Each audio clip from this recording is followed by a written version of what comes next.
ನಂಬಿಕೆ ಇಲ್ಲ.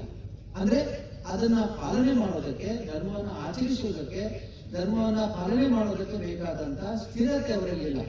ಆದ್ರೆ ಭಯ ಹೇಳ್ತಾರೆ, ಇವನು ಚೌಡಿ ತೊಂದರೆ, ನಮ್ಮ ಕಲ್ಲುಟ್ಟಿ ತೊಂದರೆ, ನಮ್ಮ ಪಂಜುರ್ಲಿ ತೊಂದರೆ, ನಮ್ಮ ಭೂತದ ತೊಂದರೆ, ನಮ್ಮ ಪ್ರೇತದ ತೊಂದರೆ, ನನಗೆ ಕಾಯಿಲೆ ಬಂದಿದೆ, ಕಷಾಯ ಬಂದಿದೆ, ಮಾಟದ ತೊಂದರೆ, ಏನೇನೋ ಕಾರಣಗಳು ದಿನ ಭೀತಿಯಿಂದ ಅವರು ತತ್ತರಿಸ್ತಾರೆ.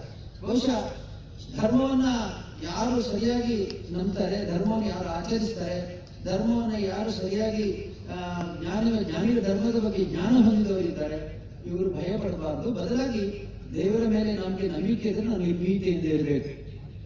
ನಾನು ಸಾವಿರಾರು ಜನರಿಗೆ ಬೋಧನೆ ಮಾಡ್ತೇನೆ, ಅದರ ಒಂದಿಗೆ ನನಗೂ ಕೆಲವು ಅನುಭವಗಳಾಯಿತು. ಕಳೆದ 2 ವರ್ಷದಲ್ಲಿ ನನಗೂ ವಿಚಿತ್ರವಾದ ಅನುಭವ ಆಯಿತು. ಈ ಅನುಭವದಲ್ಲಿ ನನಗೂ ಒಂದು ಪರೀಕ್ಷೆ ಬಂತು. ನಿನ್ನ ನಂಬಿಕೆ ಎಷ್ಟು ಧೈರ್ಯವಾದದ್ದು ಅಂತ ನಾನು ನೋಡಬೇಕು ಅಂತ ದೇವರು ನನಗೂ ಪರೀಕ್ಷೆ ಕೊಟ್ಟರು. ನಾನು ಪಾಸ್ ಆಗಿದ್ದೇನೆ.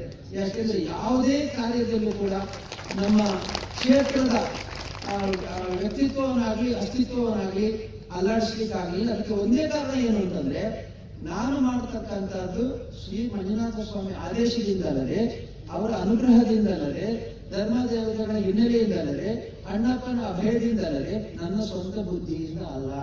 ನಾನು ಈ ಪ್ರಶಸ್ತಿ ಪಡೆದಾಗಲೂ ನೇರವಾಗಿ ಬಂದು ಅದನ್ನು ರಾತ್ರಿ ಮಂಜುನಾಥ ಸ್ವಾಮಿ ಮುಂದೆ ಇಟ್ಟು ನಮಸ್ಕಾರ ಮಾಡಿದೆ. ಇದು ನಿಮಗೆ ಸ್ವಾಮಿ, ನನಗಲ್ಲ ಅಂತ.